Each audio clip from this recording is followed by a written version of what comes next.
Hello, everybody. Happy Saturday, and thank you for being here. So I have been looking forward to this for some time now. I want to give a quick shout out to Gary Hesseltine for putting this panel together for me. So thank you, Gary. So yeah, let's jump straight in. I want to introduce everybody. First of all, the man himself, Gary Hesseltine. Gary, how are you? I'm fine, thank you. Thanks for having me as a guest.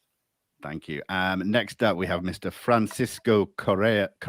I knew that was going to happen. I'm sorry, Francisco. Correa. Correa. There we go. That's fine. I'm sorry. It's the pressure. Correa in Portuguese. Excellent. Next up, welcome Mr. Don Schmidt. Hi, Don. How are you? Hey, Vinnie. Pleasure to finally meet you. Thank you. Thank you for being here. Next up, a man that's been on the channel before. We all know him, Mr. Victor Vigiani. How are you, Victor? Just fine, Vinnie. Thanks for putting this together. Really appreciate it. Hey, well, thanks to Gary for contacting you all and that. So, but yeah, I'm glad you're all here. And the first time, Mr. Dave Hodrian. Dave. Good evening. How are you? Great to be here. Thank you very much. Hey, pleasure's mine. Thank you so much for taking time out to do this.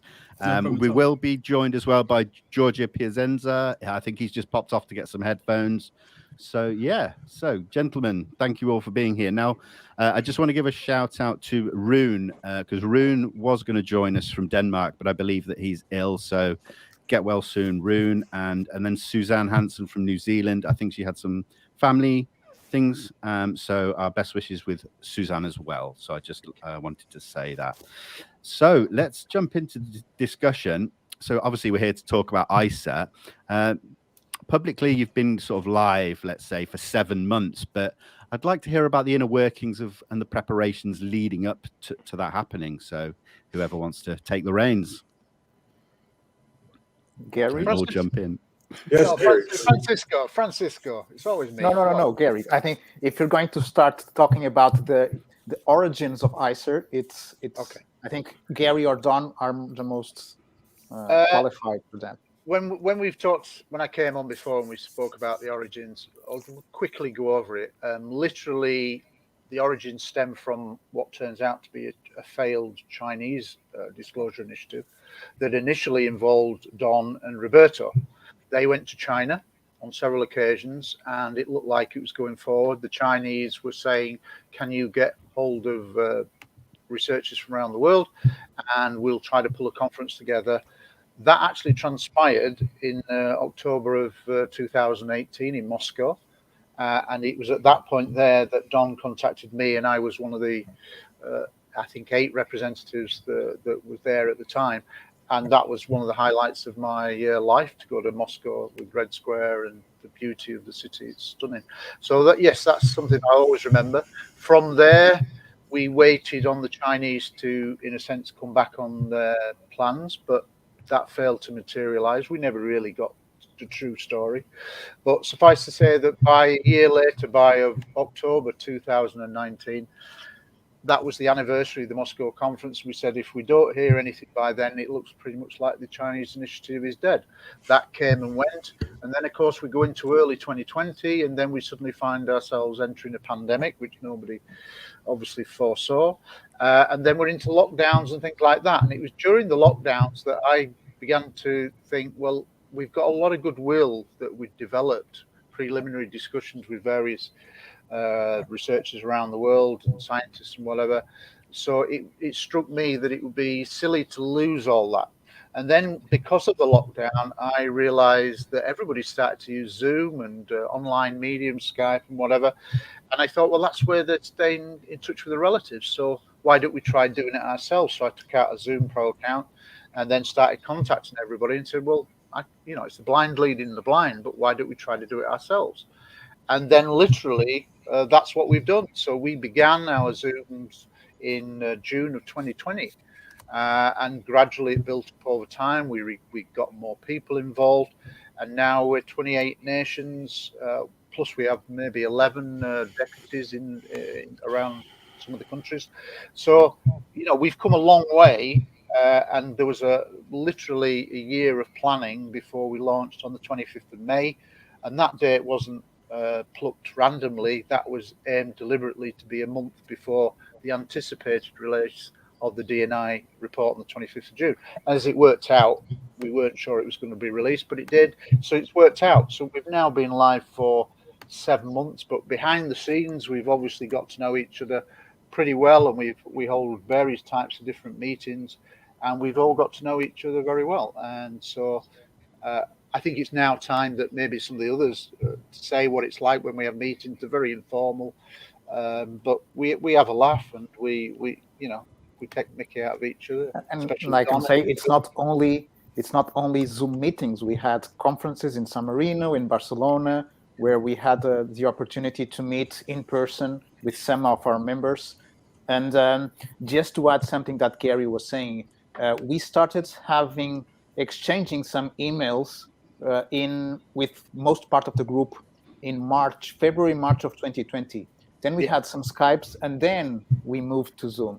So this was a build-up. And we know each other very well for now. And I tell you what, there's one thing that always impresses me is that in and I've hosted most of the meetings, we must now be in excess of 100 plus meetings easily, that we have never had an argument. I have never seen an argument with any representative or deputy on the floor of a meeting like this, which, if you think about the subject matter, is pretty, unheard of. Yeah. Ufology is notorious for fallouts and group against group, but I can honestly say that we've never had a fallout. We try to keep it light, but we have lots of open discussions. Don?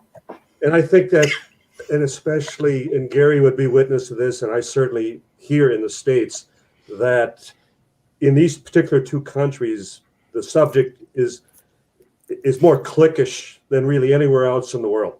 Yeah. I mean, where people have set themselves up to be in competition with one another. And here, the very idea that we have 28 countries, representatives, deputies, that we can sit down. And I hearken back to when the late Stanton Friedman and I often would panel or guest together or even be on a documentary feature. And we would always agree in advance, we're going to present a united front. There's no reason to bring up anything that we disagree about, because, I mean, that's behind the scenes. That has nothing to do with the progress as much as we have to work together. And the idea that something is monumental as the subject of UFOs, that any one of us would feel that, well, we're the end all, or I have all the answers, as we have all pointed out within the group, just to be introduced as an expert on a subject, that how can you be an expert on a mystery, on something that we're still all chasing phantoms, trying to come up with answers to. I'd like to also mention that, and I know Gary and Victor were certainly very prominent and part of when we had the citizens hearing in Washington in 2013. For me, this is where the spark originally began, because when we testified before those congressmen and ladies, and one of the things they suggested to us beyond even congressional hearings would be putting on a joint presentation for the UN, for the United Nations. And for them, it would be an uphill climb. And yet, as that particular effort waned, we saw this, and that remains, I think, our primary goal within ISIS, that we would be recognized by UNESCO, that we would be able to actually present papers, that we would be able to have conferences at the UN and truly make this an international representation. And I think that any one of us could then walk away and say, mission accomplished, that we succeeded in performing as far as an act that no one heretofore has been able to accomplish. And I think that would be just a tremendous, and I think that's one of the reasons that all of us are so intent on seeing this through with ICER, because this is a unique group. There's never been anything like this before. Even my former late scientific director, Dr. Jalen Hynek, he had his invisible college where he had different scientists from different countries, but there was always that stigma, that taboo. Well, we're beyond that now. We're able to finally say that we know there indeed is an extraterrestrial phenomenon behind this entire subject matter, and that as representatives of our respective countries, that we're uniting to put forward that position. And now get on the train, be with us, because we're just getting warmed up. Excellent. Well said. Victor, you got any thoughts on all that?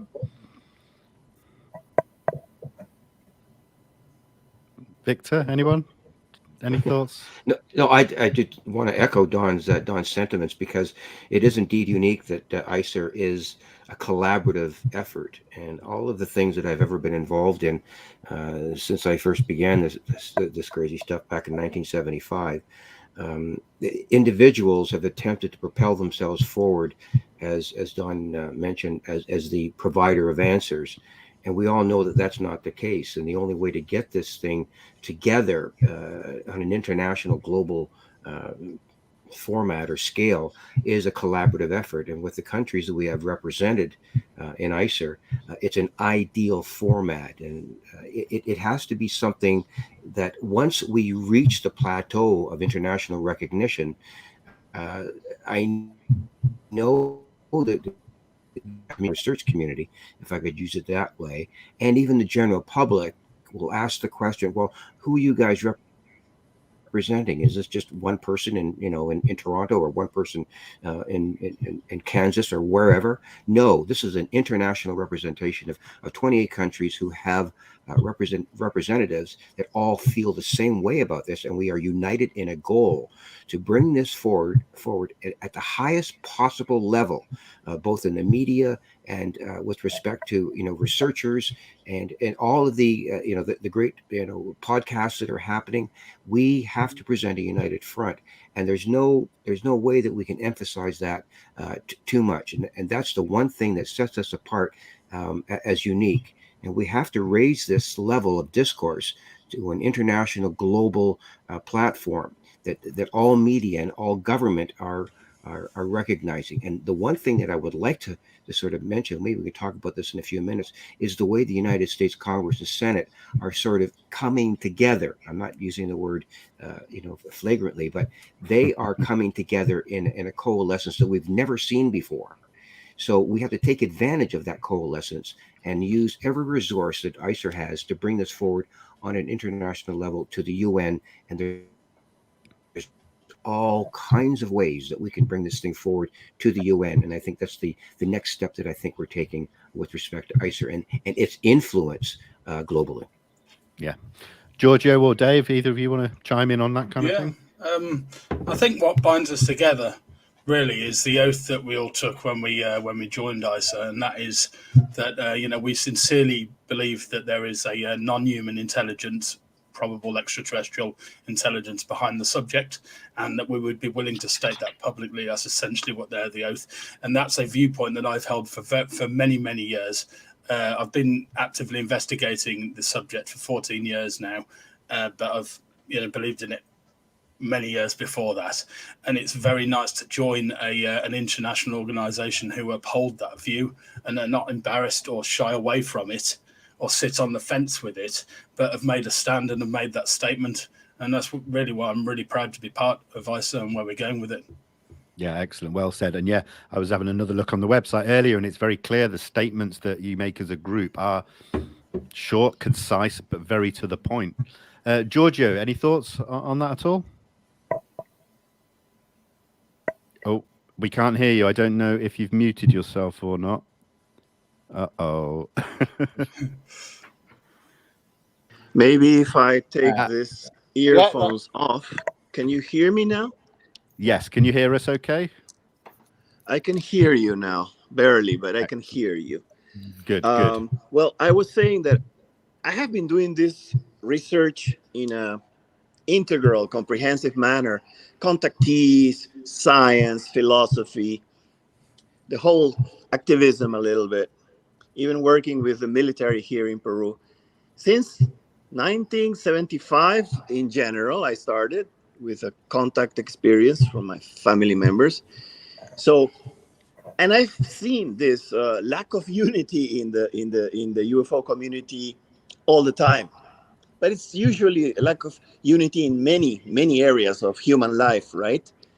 But I think that we are on a new stage, and ICER is really representing this new stage. Finally,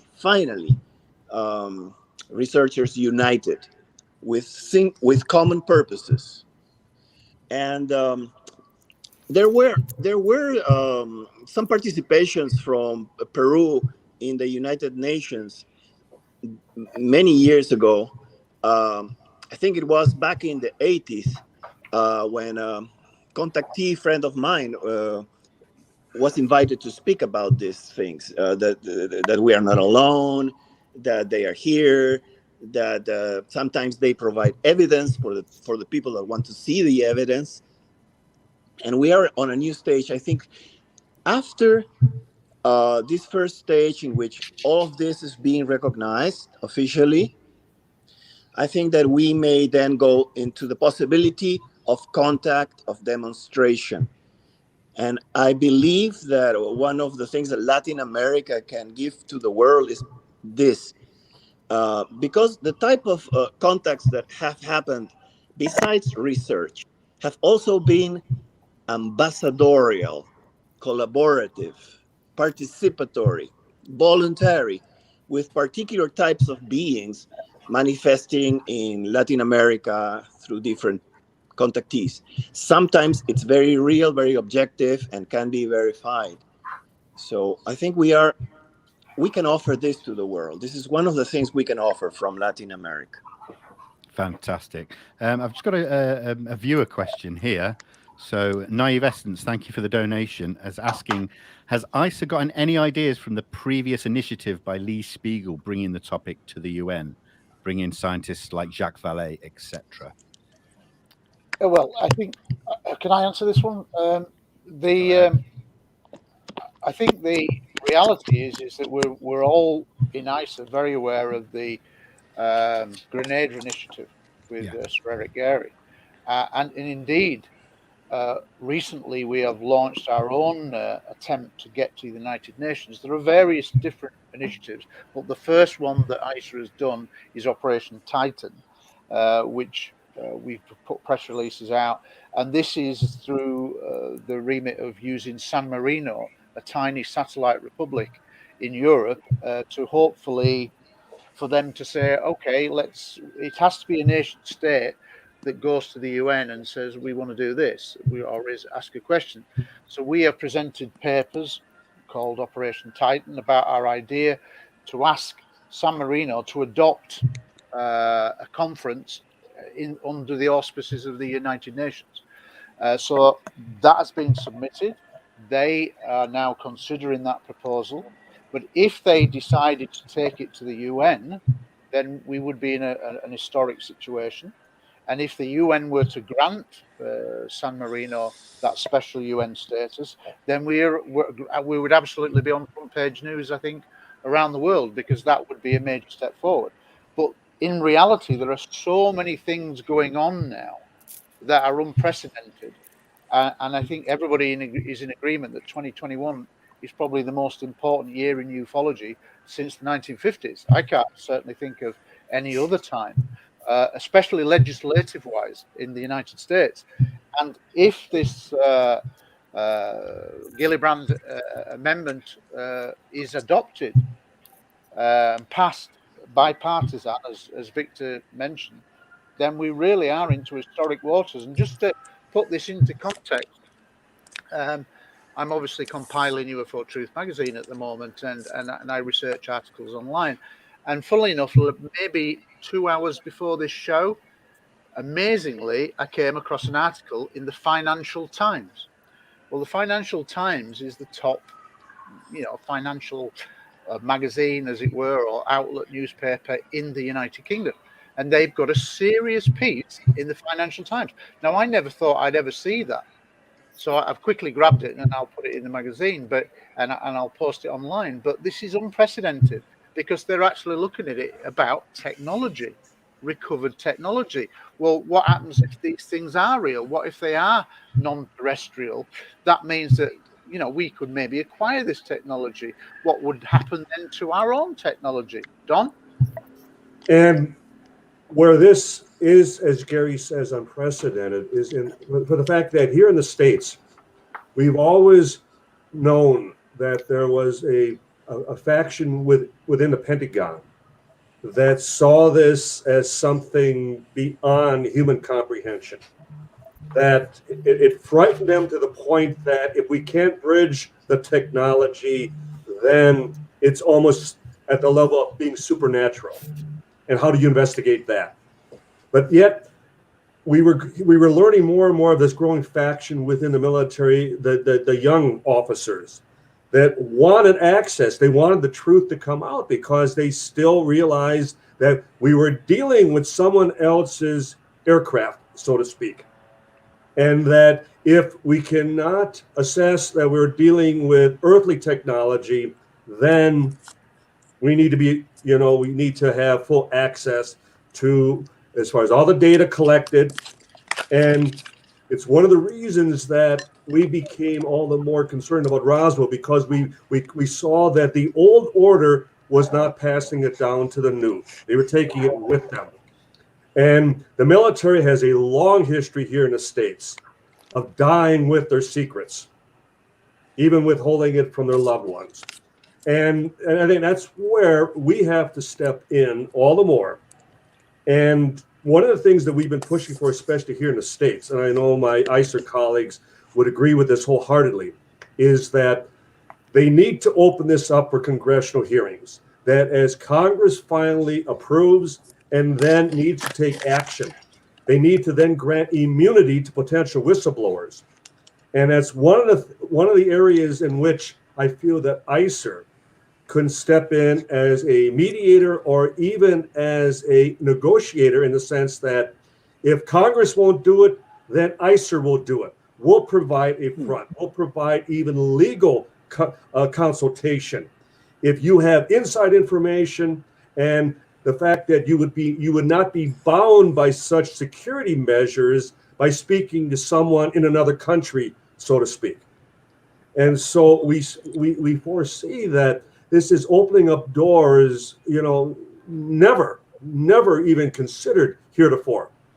And how relevant that it's all going to be happening on the 75th anniversary next year of Roswell. And that we've come full circle. We're talking about physical material. And that's something that we can get our hands on. That's something when you hear former presidents here talking about, well, I want to see the documents. Well, no, I want to see the damn wreckage. I want to see physical elements, what hardware you have been attempting to reverse engineer after all these decades. So we need to further educate. We also, ICER, as it already has demonstrated and will continue to step to the forefront as being historically the provider of UFO data on a global basis that, again, has never been available heretofore. Excellent. What I can say, without revealing too much detail, is that the Executive Council, the leadership of ICER, recently, we had a meeting just a few days ago where we're going to be rolling out 3 significant initiatives in late December, or for January, February, and March. So we, whilst some people may think, oh well, it's gone quiet, reality is that there's bureaucracy, there is time elements, etc. It takes time to get things together, approved, and whatever. So, but we are going to be announcing some big things in the next few months, so in succession. So this is where we're at, and we will continue to do that, because it's important that we have to bring this global message and say, look, people have got to start recognizing this. But just before I bow to Giorgio, I am pretty naffed off, forgive the phrase, with the national media in various countries that they're not taking this seriously, despite this legislation, especially in the UK, especially in the United States, where there's all this coverage. This now should be beginning to be front page news, because this is real news. And I've been saying for a long time that the media are the ones that create the pressure on the politicians. not ufologists and researchers. They can use their power of the media, and they need to start picking up the baton and running with this much more than they are. Giorgio? Yes. Well, I wanted to say also, ICER represents something that goes beyond the need for qualified experts. Usually, the government requires qualified experts, meaning accredited people that work for the government with security clearances are the ones listened to, right? People working for major institutions, something like this. I think that ICER will be needed in order to reach the civilian community and the politicians, parliaments, congresses, without the need to only recourse to qualified experts, military experts or that of that kind. They are fine, but we can also offer another type of connection with politicians and the civilian community. Perhaps more flexibly, perhaps without the need of needing to hold back information. So I think ICER also has that role to play in the future. Giorgio, you make an excellent point, and it's something that I make it a rule to always remind people in the media that whenever they cite a military/government source for information, they have to realize that they're talking to someone who is highly compartmentalized. They only have access to the information, and they're only able to provide that information if they have clearance. And the advantage that ICER, the advantage that each one of us in representing our respective countries, even within ufology, is that we are not limited. We are not restricted as to what we investigate, what we examine, what documents that we go after. I could mention about Victor and Gary. Can you imagine if we would have the citizens hearing upcoming next year in Washington, and then invite, all of these duly elected representatives come and hear this on a global scale, on a global level. Yeah. So this is something that I foresee that maybe potentially ICER could, even on a limited scale, but nonetheless put something on, even via Zoom, for example, that we would fill that void. We would provide that opportunity. Just following on from that, in certain countries, some of our representatives and deputies have got good links to military personnel, whether it be currently serving senior military officers and also retired senior military officers. Now, recently, several of us who were present in Barcelona were able to see some footage from a South American country that was absolutely bona fide South American military footage. So, and one of the things that may come from that, it's not organized yet, but we are trying, is that it's been talked about as a possibility that certain countries may use ICER as a medium, as a method to get this kind of footage out into the public domain. Now, if that could, say, for example, a country said, okay, we want to release this authorized military footage from our country, don't know what it is, we want you to use it however you best think, because they obviously trust us to do it in the right way and not sensationalize it, not make money, we're not for profit, that kind of thing, then that would be a huge accolade for ICER and a huge vote of trust, I guess, that we're trying to do it in the right way. And that, I think, ties into what Don is saying, is that because none of us hold security classifications, and yet we are now a global body, then actually we may be a conduit. It may be far easier to get documents to us that they can say, right, I can't do it in my own country, but can I send this sensitive document to you, blah, blah, blah, for safekeeping? And we're going to be announcing things in due course along those kind of lines. Can't say too much at this moment, but it ties in with what Don is saying. We have got military links, discussions ongoing, and if these can be formalized and we are used as a conduit, then that's only going to be good, because we're not going to profit from it. We just want to seek in the truth. We just want to Absolutely. get the evidence out there. And if bureaucracy in certain countries stops that, and somebody wants to say, well, let's take you out of that and let's go to this interim body in order to get this footage out, then that's going to be absolutely brilliant for ICER. And that's when we'll start to make a real impact, when we have one of those kind of breakthroughs. But I think it's coming, but we have to do the groundwork. Nobody is going to give ICER a seat at the top table unless we justify it. So we have got to justify our place at the top table. Yeah, I've just wanted to. Sorry, can I just quickly jump in? We've got a question here. Now, I'm just going to jump back because we were talking about the media and how they need to do a little bit more. My good friend Sean here is asking Gary, but also everyone else. I'd like to hear Victor, Dave, and Francisco as well. Do we think there's something akin to what the Church Committee found happening now, as far as the media being infiltrated? So, Gary, that's to you. But if anybody wants to chime in on that kind of thing, please do. I'll just give a quick one on that. I know that the church are taking this subject very seriously, and we have one of our deputies, Vladimiro Bibelotti, is well-known connections with the Vatican. He's a member of ICER. He's the ICER deputy representative for Italy, and he has close links with the Vatican senior personnel, senior scientists. So yeah, he has briefed the Vatican and had discussions there. So we're well aware that various religions are taking this seriously. They have to, because this is literally going to be a paradigm shift in terms of, we know that they're real now, and the question is in the media is loosely based. It's either foreign adversary, China or Russia, or it's from elsewhere. Well, the media are still stuck in this. It's got to be foreign adversary because they can't get their head around the elsewhere.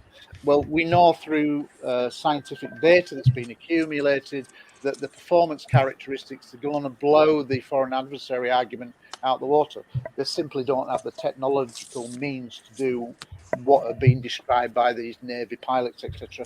So it's going to move away from that to the unknown at some point. And when that happens, it's a paradigm shift. So all religions, all sectors of society, all countries, even the ones that were absolutely give no coverage to it, are eventually going to have to come on board at some point. Don? Yes, I like to always quote former CIA director William Colby. And this is the actual quote, and I'll read it. Quote, "The CIA owns everyone of any significance in the major media." That's here in the States. So we see that as omnipresent here today in the United States. That you have 5 major corporations that own all sectors of the media, and the major corporations that, due to their commercial sponsorship of media networks, determines whether you stay on the air or not, that type of thing.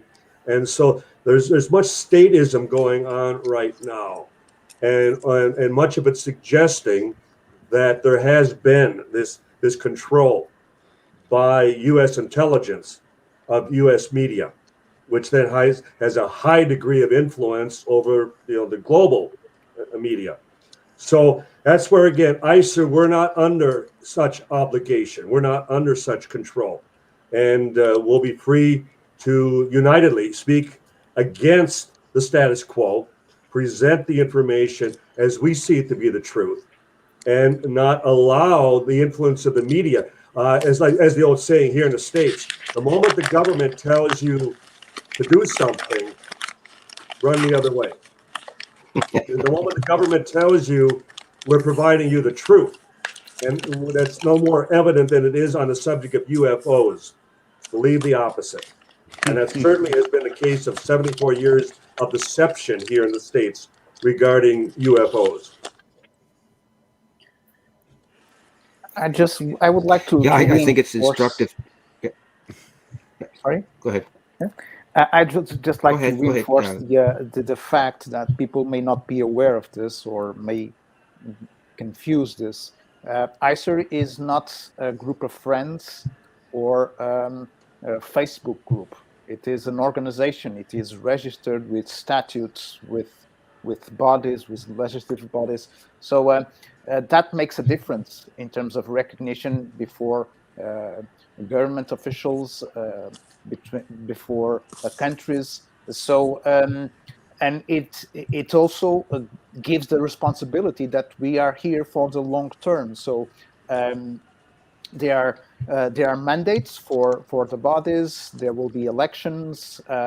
So there's all sorts of procedures recognized by law that put pressure in ICER, of course. It is really demanding because it's 28 countries, 28 different personalities, 28 different cultural backgrounds, which is quite demanding, of course.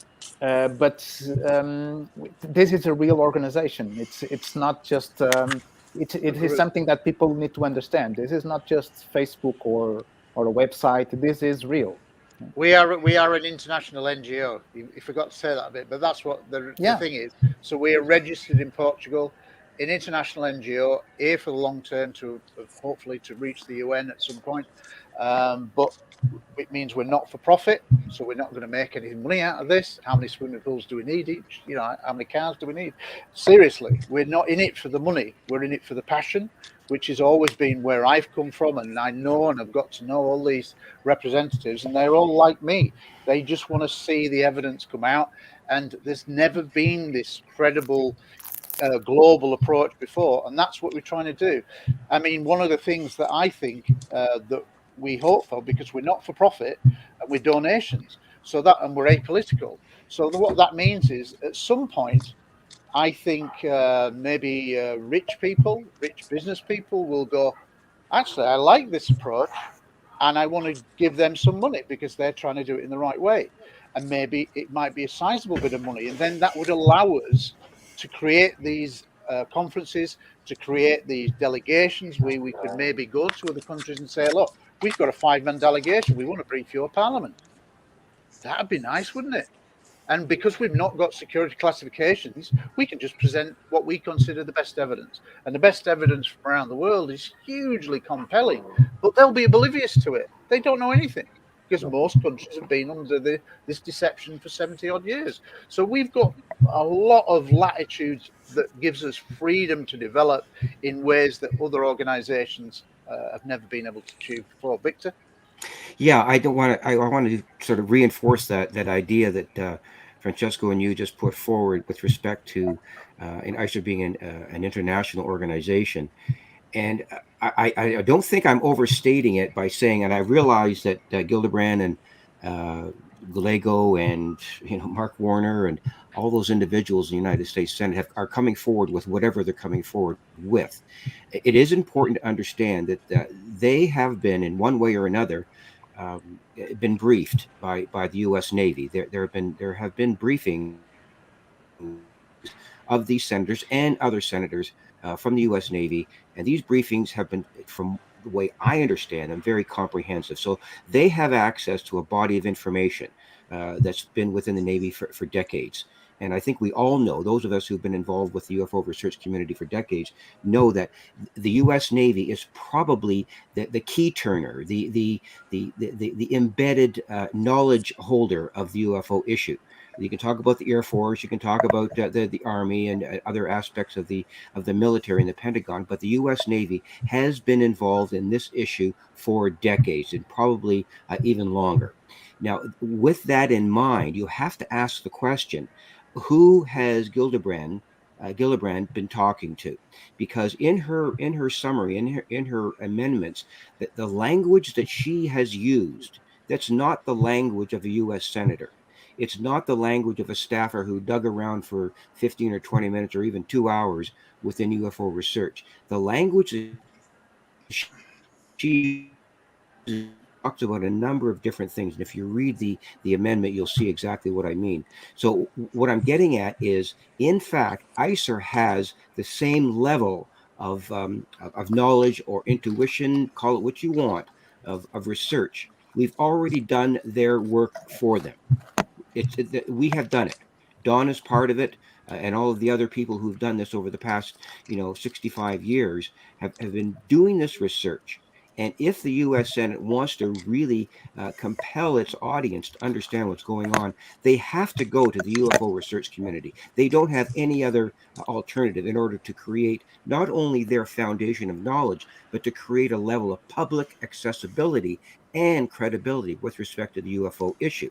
So ICER can play a very, very important issue, or rather, a very important part in bringing this stuff forward, so that not only does the U.S. Senate realize that ICER is a group that has all of the evidence research behind it, but it also has the credibility of a number of UFO researchers who've been around for a long, long time. So this is all part of what I call converging lines of evidence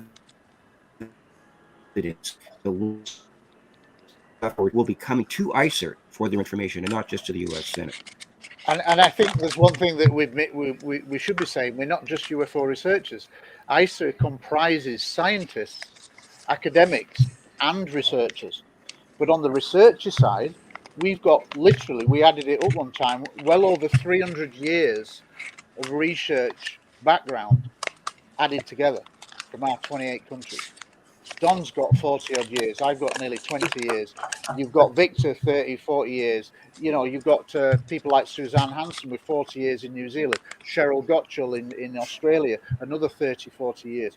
We have tremendous people with a wealth of evidential material. I mean, we're talking about the best caliber cases, the military pilots, the commercial pilots, the radar operators, but the people who have gone out and devoted their lives to their passion. They've not become rich, they've not gained notoriety, they're not famous, but they've done it because they were touched very early on. Like I was, something touched me when I had a sighting at 16 that then brought me back in my early 40s to get involved. Now, what makes us do that? Now, when you actually talk to many of our researchers, you will find that they've had catalyst moments in their lives that have then come back and then taken them down this very kind of strange rabbit hole. I mean, just as an example, for me to stand at the same podium as JFK at the National Press Club and Gorbachev and Reagan and Nixon, etc., that is bizarre from a little old guy from Scunthorpe in Lincolnshire.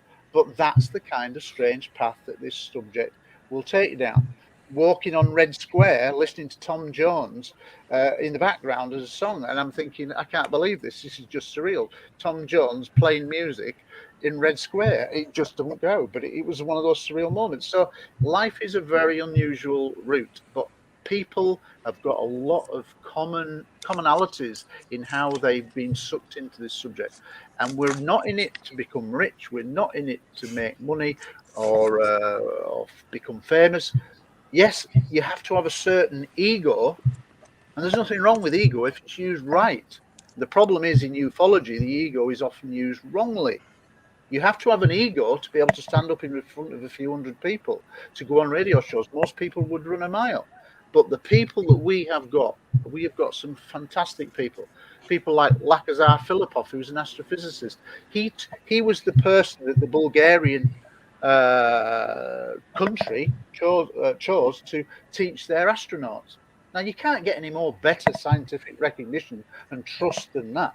We've got a guy called Eamon Ansbro, who's an astronomer, who is, as a book, I think, coming out January, February, he's going to be in a chapter that will feature with multiple astronomers, including Avi Loeb from Harvard, who has obviously become very well known in the last year or so. So we have some excellent high caliber people, and it's a mixture. But yeah, the majority are going to be researchers because we want to do something. And nobody has ever been able to organize properly. The UFO subject should have made this breakthrough 30, 40 years ago as an international body. But because of egos, because my group's better than your group, I'm not telling you my stuff and blah, blah, blah, it hasn't happened. And that's our fault, ufology's fault. But now we're actually into a different ballgame. And I think obviously helped by the developments from the New York Times, the Navy videos from 2017. We are close to a paradigm shift. And whether it's reported in the media now, it's got to be at some point. It's going to be on the news at some point. because we're getting close to that paradigm shift. Don? I'm just going to jump in 1 second, Don, because I'm going to let Don speak. I'm going to let you speak next, Don. Dave, I do want to get to you, my friend. I don't want you to feel left out over there, but Don's with us for a limited time, so we'll let Don talk, and then Dave, I promise I'll come back to you after Don. Sorry. No problems. When the Office of the Director of National Intelligence here in the States in June received that report from the Pentagon, and we even had a bit of a debate going on within ICER as to whether this was going to finally present the smoking gun, or whether this was going to be the same old, dangling of the carrot with hopes that there might be some form of disclosure. And then I think we finally all agreed that it would be disclosure with a small d, so to speak. But one of the things that we did not anticipate was the fact that they limited the scope of their investigation only back to 2004. And to me, that sends the message that they're still saving either Russian or Chinese technology as a fallback. That after all is said and done, that because they're denying any contemporary history dating back to 1947, as we all know when it began here, on a global scale. And I was very proud of the fact that, like Senator Warner, for example, when they came out for one of the briefings, and he made the comment, he said, if there's going to be no information about Roswell, they're still covering up. So I think there's a crack in the dike right now. I think because on our side, we have the drumbeat has continued after all these years, that there is a rich history, that this doesn't just go back to 2004. This goes back 75 years. And in a time when Russia was hardly behind all this, when China was still, I'm sorry, they barely had a plane to their entire military back in 1947.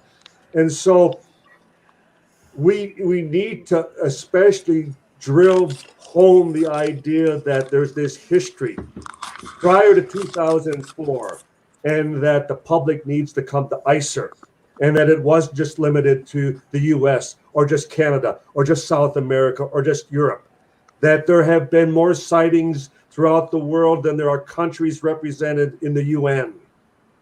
And that's where, again, ICER will be in a position, not being limited, not being handcuffed, not being under security oaths, that we can become the most reliable of all sources to the media. I know it's a major obstacle as far as on the part that we've never done this before. But at least in the last year, we've demonstrated that in not only presenting a united front, we become colleagues in the sense that we want the truth. It doesn't matter what country, it doesn't matter who. We all win. Any one of us win, we all win. And we have that attitude at ICER. And I think that's phenomenal. Dave, let's come to you. Yes. Anything you want to discuss out of the things that we've said there? Yeah, absolutely. Yes, I think the freedom of information is a very important point that numerous other reps have been focusing on for many years. The public in general kind of feel that information's being held back by our governments, by our military on this subject, and that's something we want to try to move away from with ICER. We genuinely have no hidden agendas with this. If I felt there was some kind of hidden agendas with ICER, I wouldn't be part of ICER. I would move away from it. I've always been a down on the ground researcher. I've dealt with hundreds of cases from around the world. I don't just I'm the chairman of Birmingham UFO Group, so a lot of the cases come from around the Midlands in the UK. But I've dealt with cases as far as Australia. I deal with cases from everywhere. I think the earliest case went right back to the 50s. As Don said, this has been going on a lot longer than the last decade. And I know that the US Navy they're focusing on more recent incidents that have occurred, because those are the ones that they're studying in depth and trying to capture all the radar information But when you hear Lou Elizondo talking publicly and Chris Mellon, they refer to these old cases that have gone back many years, expressing exactly the same flight characteristics. So this is far from a modern phenomena, and that's something that we're all aware of. And I think that in that comes the reality of the subject, the fact that there is something truly wild going on with this, and the argument that it's hidden technology, human created technology, some sort of long ongoing secret project. It kind of falls apart really when you look at the evidence, I believe. And I think anybody who does their homework with the subject and properly looks into it in depth cannot fail to come to similar conclusions with it. Can I just come in there just before Giorgio? Sorry, Giorgio. Just one thing when we talk about evidence from around the world. When ICER launched on the 25th of May, we actually put together a 60-case world quick summary, not the best cases, but some of the best cases from all around the world to give a flavour. And we created this for the press. Well, the press, it's quite freely. They can ask for it. It's a PDF with 60 cases in a simple format showing the best evidence, key points that prove the case. And the press aren't interested. We have to get the press on board.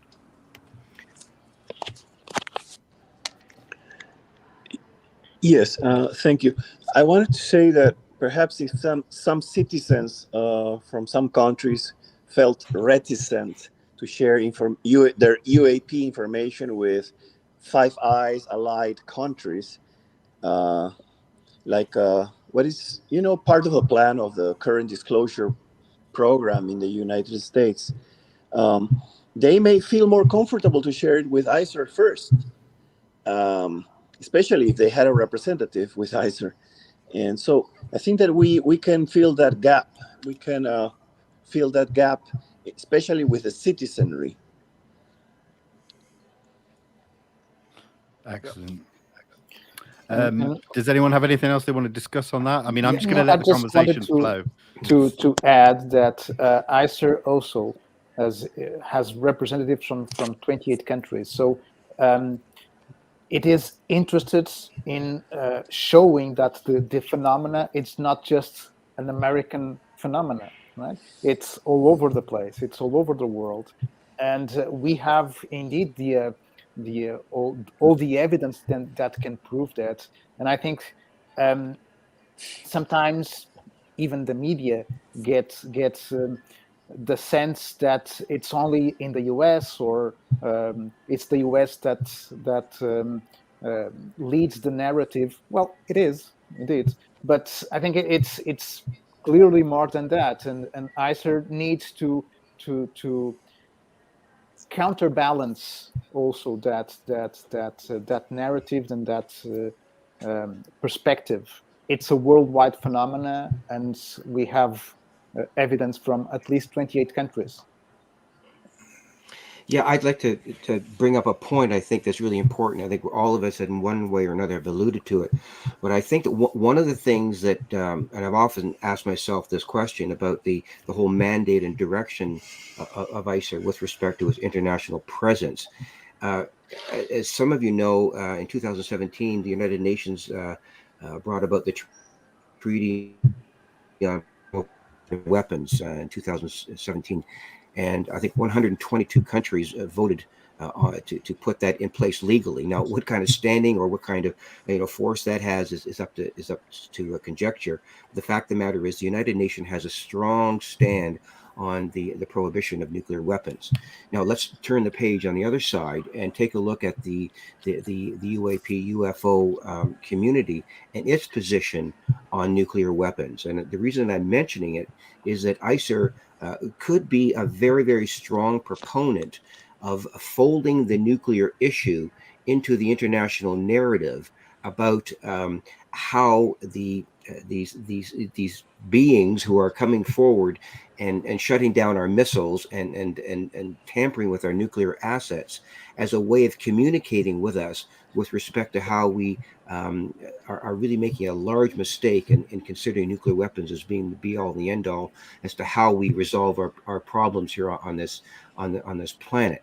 And I think that ICER I would hope, and I think I've talked about this to a couple of members, that ICER needs to take a stand with respect to the nuclear issue in the context of the UN. And if the UN were to recognize ICER's position on the prohibition of nuclear weapons with respect to what we feel the extraterrestrials are hinting towards us with respect to their whatever they're doing, they're tampering with these missiles. So what I'd like to do is see ICER bring forward some sort of understanding to the United Nations and to the media community that these extraterrestrials are sending messages about nuclear weapons. And ICER, I think, is in a position, a very strong position, to take a stand on the nuclear weapons, which will make the UN and other media outlets pay attention to what ICER wants to do. This is not just about UFO, UAP disclosure. This is about a planetary issue of bringing the narrative forward to the media with respect to nuclear weapons and how nuclear weapons are being interpreted by the extraterrestrials as what I call an extinction behavior. And it's been pointed out numerous times by contactees and also with Robert Salas's initiative with respect to the missile shutdowns. There's all kinds of converging lines of evidence that are pointing to the fact that the extraterrestrials, whoever they are, and I don't pretend to know who they are, but they're sending a very, very clear message that we need to put the reins on nuclear weapons, and so has the United Nations. And that's where we're heading. And if we want to take the international stage, I think ICER is in a perfect position to bring the nuclear issue to the forefront in the same way that the UN has done it and become a voice like the UN. So I'd like to put that on the table for discussion because I think it's a very powerful aspect as to how all of these lines of converging evidence can really bring forward ICER's dominance with respect to the UAP issue. That's absolutely fantastic, Victor. And I think you're psychic because that was next on my list of talking points. So thank you so much. So I'm going to put this over to Don because we nearly hit the hour mark. Don, if you've got anything you want to talk about with regards to the nuclear aspects, then please go ahead. Anything that broaches potential political, division within a group, you have to be careful. And I think because for me, it's still UFOs, UAPs. And I know there would be an easy abridgment as far as to the nuclear aspect, especially given here that we know for a fact, and now even in Russia, we're learning that there have been infiltrations, there have been shutdowns of missile silos, and it's something, and both Gary and Victor would remember, that was one of the things that truly gained the attention of the Congress people in the citizens hearing in 2013. The idea that they were indeed demonstrating not only a curiosity, but also demonstrating a superiority over or even our nuclear weaponry. And so wouldn't that be ironic that after all these years, the very thing that Hollywood, going back to like the classic movie, The Day the Earth Stood Still, that the warning back in 1951 was, you new kids on the block that are now playing with rockets and atomic bombs, you need to behave yourselves because for the first time you've become a threat off the planet. And it's been suggested that the one thing that even alerted the very phenomenon to planet Earth was that first detonation of an atomic bomb back in New Mexico in June of 1945. And that flash from Trinity is still traversing out through the Milky Way galaxy as an intelligent signal, as a beacon that may have indeed brought the phenomena to where we are today, still scratching our heads and questioning why us? Why are they even bothering with we primitive earthlings who still are the new kids on the block, so to speak? But we're playing with big toys. We're playing with big weapons that indeed could threaten the very well-being beyond our own planet Earth.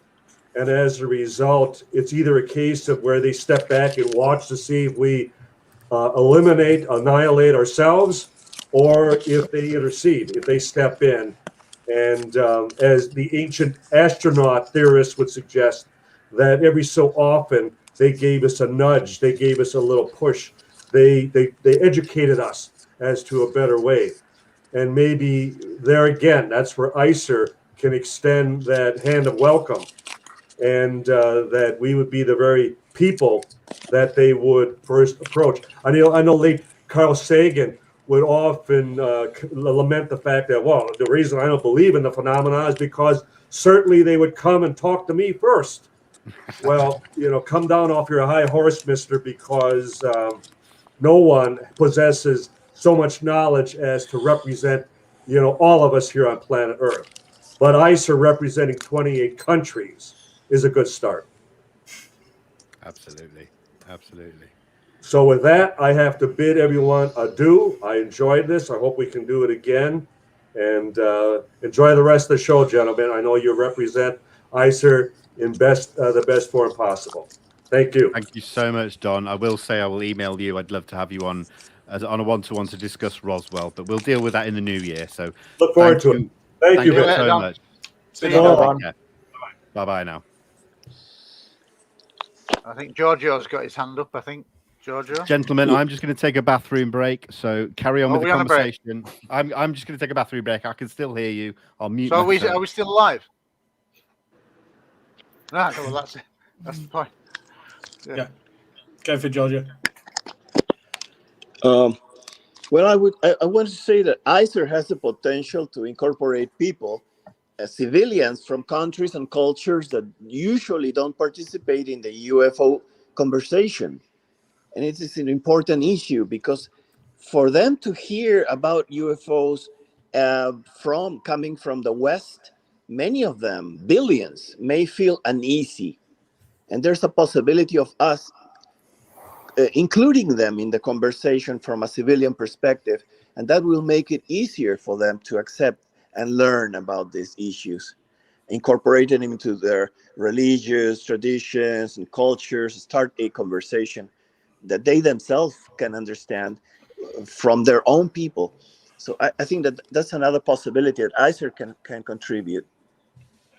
Absolutely. Yeah, I think that's a good point. Good point. Yeah. I think, returning to the nuclear angle a moment, it's a very interesting and also, to some people, possibly alarming view that these beings have the ability to switch on or switch off our nukes at will. It's probably one of the more contentious angles of the subject and one of the reasons why some parts of it will have been covered up over the years. But I think it's very important to remember with this that if they had malicious intent, we would probably already know about this for a long time on a global level. So even though it may seem alarming, I think the intentions in the long run are not malicious. I don't know what the other reps think about that possibility.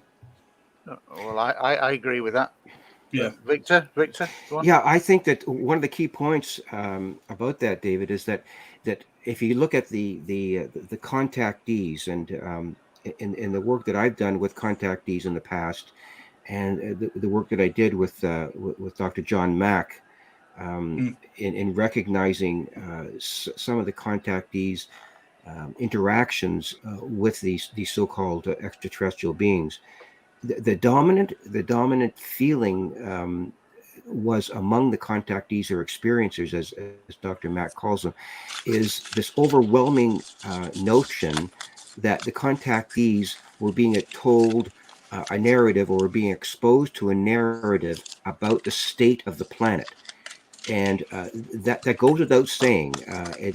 In any of the contacts or the work that I've done with them, it always comes up. There's other experiences, yes. There's the experimentation, there's the implant issue, there's all kinds of things. But when you move into the deeper aspects of what these contactees have been through, every one of them eventually comes to the point of expressing the notion that whoever these extraterrestrial beings are, these visitors, these off-world civilizations, whoever they are, it all comes back to their concern about the state of our planet. The children who were met at the aerial school, for example. Yes. That was a notion that was transmitted to them.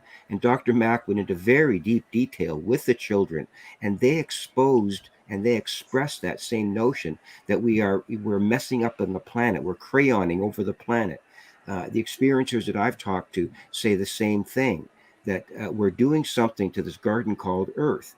Now, that may sound kind of ephemeral and a little bit kind of airy-fairy in a lot of ways, but in a nuts and bolts way, these contactees have received messages in the way that they have experientially. Now, if you translate that information to someone like Bob Salas, who was in the bunker in 1967, and all 10 missiles were shut down by that UFO, Yes. It's quite clear that he received the same message as those children did at the aerial school. So once again, you get these converging lines of evidence about what these beings are telling us about the state of our planet. And if ICER can bring these things forward by bringing up the instances how contactees interpret the messages from these extraterrestrial beings, in addition to what the military has received, these are two very, very powerful streams of information that we have to consider, and we can't eliminate either one. And it's just another way that ICER can be brought forward as a credible institution, a credible organization to say, here, look at all of the different lines of evidence, not just one or two, not just UFO sightings cases, but how the extraterrestrial beings are sending us a message. And that brings forward a completely different issue, is how can we diplomatically engage these extraterrestrials?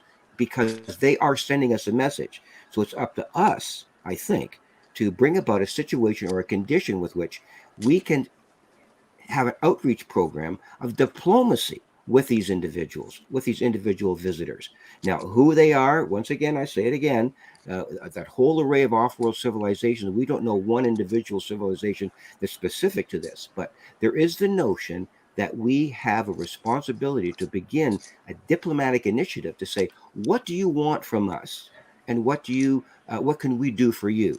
These kinds of questions have to be asked if ICER is going to look forward to being present on the international stage with respect to the UN. And these are difficult questions to ask, but I think they have to be broached one way or another. I think there's two ways of looking at what Victor's saying there. I think it's how we frame the question. Because if we were talking about the destruction of the Great Barrier Reef because the temperature's rising and it's going to kill all the coral, we're all up in arms saying, no, we've got global climate change. We've got to do something to otherwise we will lose this incredible thing, the Galapagos Islands, all the kind of special areas of interest now. Now, if you were ET looking at us as a species on this planet, a very diverse species with huge amounts of water, life and fauna. From their point of view, we might be just like a little zoo where the ants in the playground. But from their point of view, they look at us and think they're going to destroy this beautiful bit of habitat just because they're playing with nuclear weapons. They shouldn't. They've got the ability to destroy this wonderful planet that for us is like a tourist guide. This could be like the Galapagos Islands in space. Who knows? But the point is we've got to look at it from a different point of view. But there is a clear message going back way over 70 years that and it's no coincidence that Roswell, people say, well, why Roswell, New Mexico? Well, it was only the world's first atomic bomb squadron. And then when you put it in that context, you think, wow, that kind of makes sense. So you have to look at it. So they are watching. And don't forget the ripple that is going out into space from the original Trinity explosion. Don is absolutely right. But you think about how humans would react in our astronomers if we suddenly began to realize that there had been a nuclear explosion 4 light years away and we were just starting to receive the signals, this flash or whatever. We'd be all up getting excited saying, Christ, there is life out there, because that's definitely a nuclear signature from 10 light years away. It's the way we frame the question. But there is absolutely no doubt about it that the message that is consistent over 70 years plus is that they are concerned about this planet.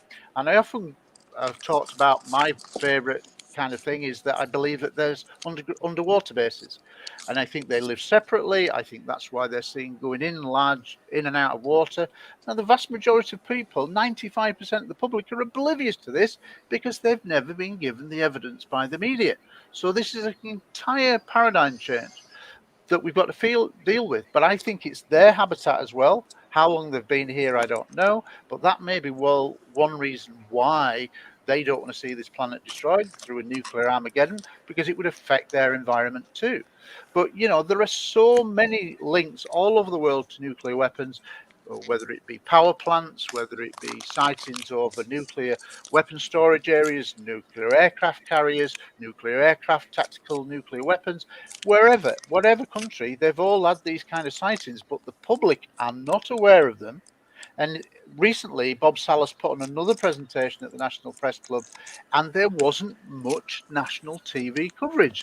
That is absolutely criminal in my mind. This is now post 2017. There should have been wall-to-wall TV cameras there, and it was highly suspicious that they weren't there, because now this is exactly the right time where we can go back to the nuclear issue, and we need to highlight this at every opportunity, and ICER will do that, hence why we put out a statement with regards to the nuclear weapons issue, because it's long known, a huge correlation, and it's vitally important. And here's another thing, just final thing on what Victor said. Why do we assume with human arrogance that ET is going to go to our prime ministers and presidents as being the elected leaders? They might just go, well, they're actually been covering this up for a long time. Maybe we'll go to some of these guys who are actually doing it for the right reasons, with the right sentiments. Why have they got to follow human rules? It's ridiculous. We are the ants in the playground. We are very primitive, I believe, in terms of the intergalactic element, but they probably look at us and think, my God, they're going to destroy this beautiful planet. And they are trying to help us. I do believe that. Jojo. I was thinking that ICER is a group that will listen to all experiencers, all contacted people, okay, worldwide, ideally. So it will not end up emphasizing the potential threat aspect and the deleterious physical medical effects, like it's being researched by Gary Nolan, Kate Green, which they're doing valid research, yes, of particular cases, but I doubt that they are listening to the positive healings happening also, perhaps to many more people. So we will try to bring a balanced approach, recognizing also the positive, benevolent aspects of interaction with these other intelligences. Yeah, If I could just add on to that very, very, very quickly, it's something that's come to my. It's really irritating me and bothering me to a point where I'm very concerned about the corporate presence on the planet. And I'm talking about the global corporations that have now begun to establish themselves as persons. A Canadian documentary called The New Corporation has highlighted the fact that corporations globally have now attained the status of persons legally. And with that status that these corporations, and I'm talking about all the global corporations, BP, Amazon, Google, Apple, all of these corporations are gradually impinging upon us as citizens and forcing us to consume certain kinds of information and ideas that are taking the place, in fact, of government. Corporations are becoming governance themselves. And my big concern here is that when the corporations, and they're almost there with Mr. Bezos right now with his launch today into space, the corporations are almost at a point where they could commandeer this UAP issue. And I'm extremely concerned about that. And Mr. Bezos is the leader of this. And so is there are several other people who are reaching out into space. And we have to be very concerned with the corporate takeover of this issue. They could very well usurp the influence, power, and authority over governments to bring this stuff forward to the people. And they could also usurp ICER's influence with respect to the UN. And these corporations are extremely powerful because people are elected to the US Senate. They're allowed to own shares in corporations and develop legislation that will benefit corporations. And we have to be very careful that these corporate entities, once they find out, if they don't know it already, that the UAP issue is the most historically important issue among the human family in the history of the world, of the planet. They could very well take the place of government and even usurp this information in their own corporate way. And I'm extremely concerned about it. And I think it's something that we have to create more of a dialogue about. Yeah, great. Dave, I think Dave wanted to get in. I'm going to get to Dave. I'm just going to make Giorgio. I think we're getting a little bit of feedback off the bottom of your device, so I'm going to just mute you every now and again. So don't be offended. And when you want to speak, I'll see that you want to speak. So yeah, please, Dave, jump in. Yeah, I think it was just to follow on from what Giorgio said about the benevolence of these species. I think we don't pretend to have all the answers, and there's if you look at the human race, you've got absolutely perfect people and absolute monsters, and we're looking at other species, and those other species are very likely to have certain groups with different agendas and this sort of thing going on, and a lot of people in the contact subject are in a kind of very, very fearful place with their experiences, and sometimes that leads them to believe that they're malevolent in nature, and maybe in some cases they are, but yeah, as Giorgio and Victor have pointed out, there are also many experiences that are more positive. It's never black and white. There's a great scale to what's going on with this, a very, very complex subject, and a lot of people tend to generalize, I think, with aspects and sort of it's all good or it's all bad and this sort of thing, and I think it's probably a mix of both, really. So each aspect of the subject needs to be delved down into great depth, and I think that's one of the strengths that ICER can bring, because of our different experience and our different backgrounds in the subject, the different cases that we've dealt with directly in our different countries. We see all these aspects together, and we can discuss them to a great level with one another and come up to some very intelligent conclusions on that. So I think just having us all together as a group like that stands for a lot, because it's not just one opinion; it's lots of opinions coming at the subject. So I Very think well said. Yeah, and I think following on from that, if you think about the global contact, the way it's been viewed and kind of stigmatized, we actually made a very formal statement. I think it was November, where we put out a statement saying, look, whatever anybody's thoughts on this, from an ICER point of view, we are convinced that there is a level of contact going on around the world. And that is pretty unique, because nobody else is going to say that.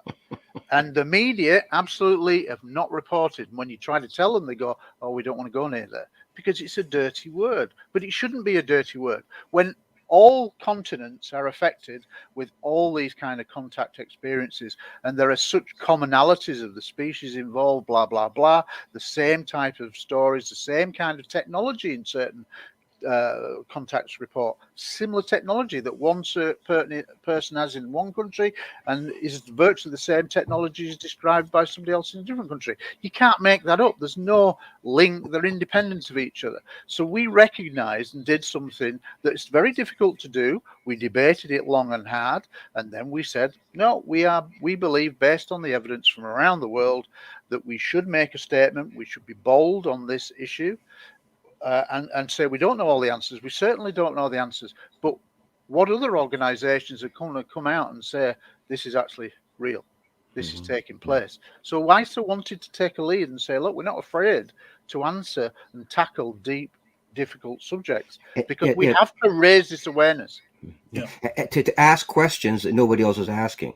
And that's my point. I mean, you talked about that in the context, Gary, of a global analysis.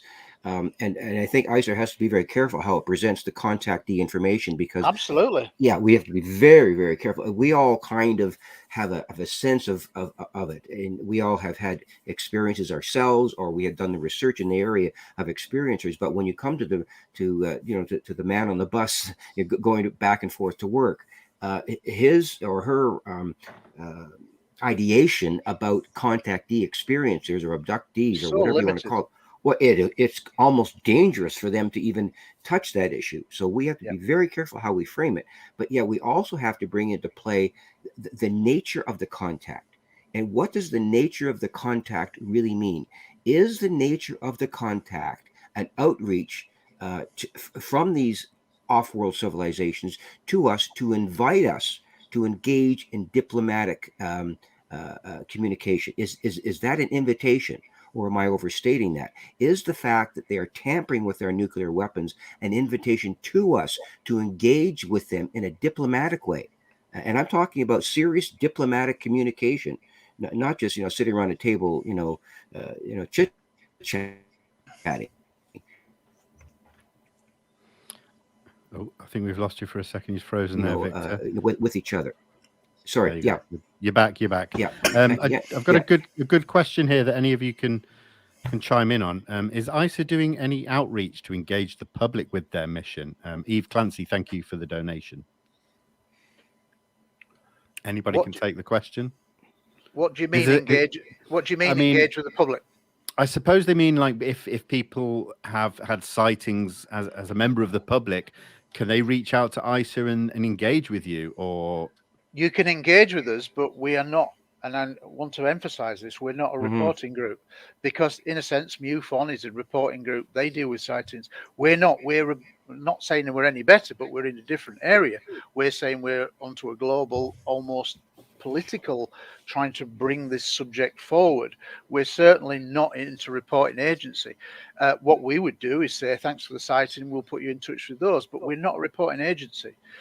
There are excellent groups doing very good work. So we don't need to do that. We're doing something that's different. We're trying to say to reach out.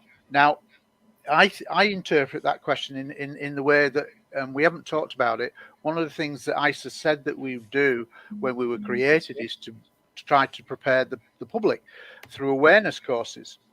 And what I can say, and I'll announce it now, not specific details, but we are going to be launching our first ICER evidential course for English speaking within weeks, and people will pay a fee to listen to a 1 or 2 day course of presentations about early evidential history, because we think that the awareness course initially has to deal with history, and 95% of the public, because of the secrecy involved around the world, don't have a clue. So first of all, you need to deal with a bit of early evidential history that says, well, this is the story so far. And then you can do different courses, and other courses are in the pipeline, but we want to start off with an early evidential course. So that is going to come out soon. That's for the public. Now, they will pay a fee, but it's not to pay me. It's to give donations to ICER so they can do things, so we can use that money. We're not for profit. None of us are going to take any salary and nothing out of this. We're not interested in money. We just want to make a difference, but it will be donation led. And like I say, whether it be corporate or from courses, but we said that we would do awareness courses, and our first awareness course is going to be listed soon so people can apply for that. And then I think there'll be a Spanish version of that as well. So, there's lots of things coming on stream. It just takes time. So Eve has followed up saying that's not the question. What she means is if you are trying to speak for the people ought to be involved. But what I get from that is that all of you are representatives of countries who are speaking for the people. Am I right in saying that? I guess it's how you interpret that question. I mean, it's a really loaded, difficult question. I mean, the thing is, I guess all researchers have come into this subject because they feel a passion for it and want to do something to try to make a difference. Now, if the people want to reach out, then they have to do that themselves, either by joining groups or getting involved in the debate themselves. We can't speak for every person in your hometown, say.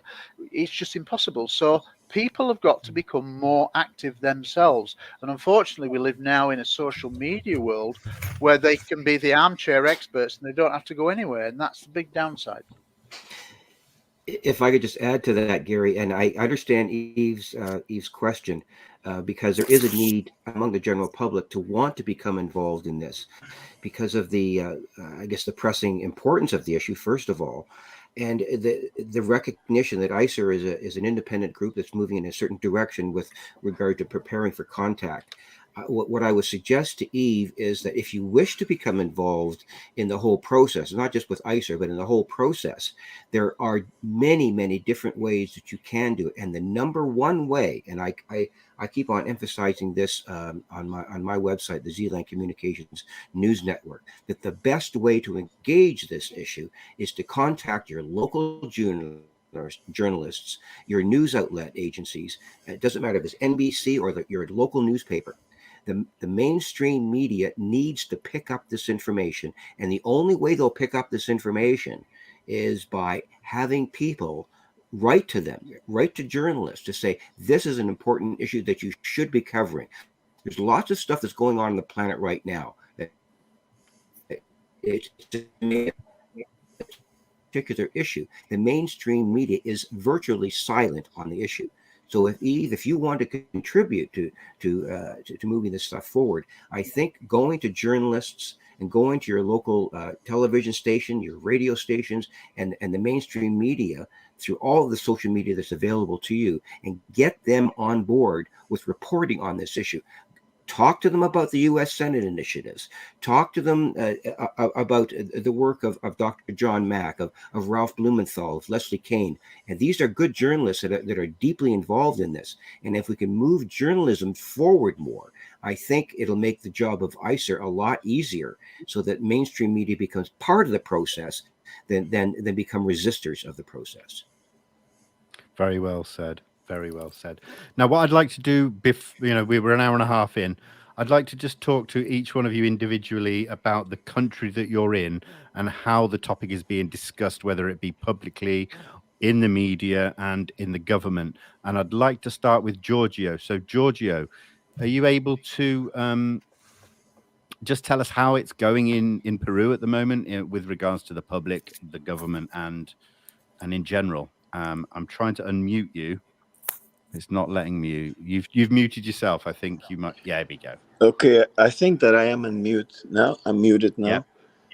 Yeah. Okay. Well, in Peru, it's different because in a way, for example, when we had this official research office in Peru with the Air Force, it's still supposed to be open, but right now for COVID, it's partially closed.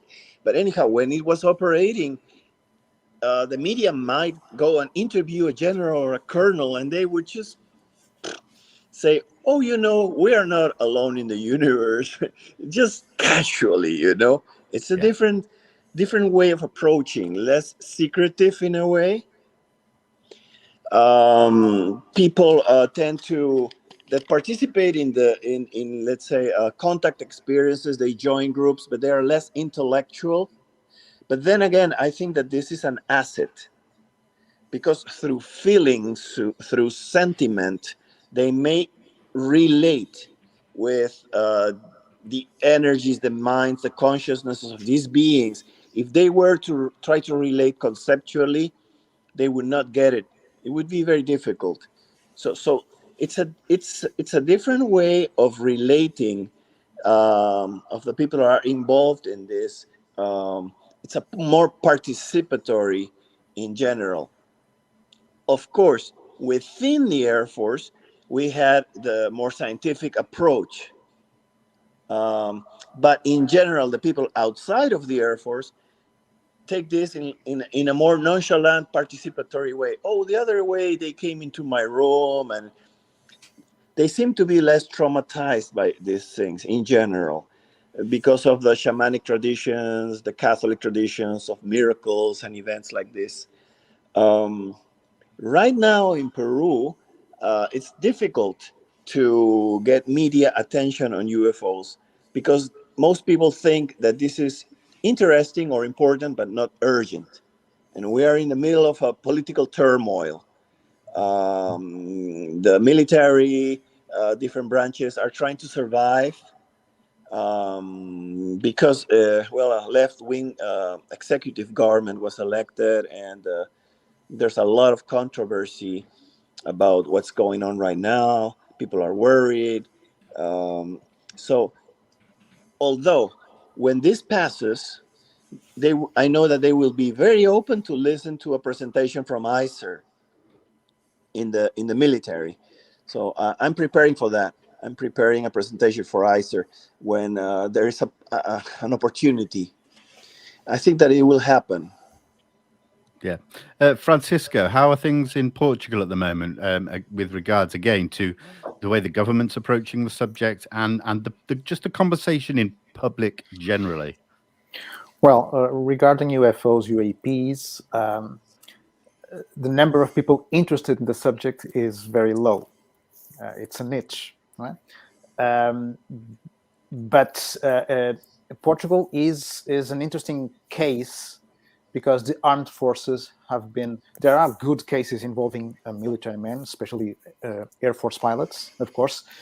And in the past, the armed forces were involved, or they were open to the investigation, to research done by civilians. So we have two former chief of staff of the Air Force that collaborated with research, they were both involved in cases. They had sightings, and they wanted to know more, and they allowed for civilian researchers to be at the air bases interviewing pilots. So and we have access to all those documents.